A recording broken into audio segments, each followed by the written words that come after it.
Diyos amang makapangyarihan sa lahat, nagpapasalamat kami sa pagkakataong ito na magtipon-tipon bilang isang kumpanya.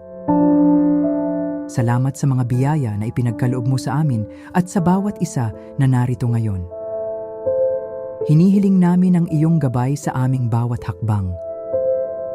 Bigyan mo kami ng karunungan at pagkakaisa upang maisakatuparan namin ang aming mga layunin ng may pananampalataya at respeto sa isa't isa.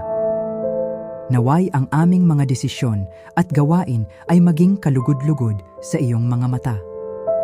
Pagpalain mo po ang aming kumpanya, ang aming mga empleyado at ang aming mga pamilya. Naway maging inspirasyon kami sa bawat isa at sa mga tao sa paligid namin at patuloy na maging mapagpasalamat sa lahat ng mga biyayang natatanggap namin. Sa iyo po namin ipinagkakatiwala ang araw na ito. Maraming salamat po, Panginoon, sa pangalan ni Jesus. Amen.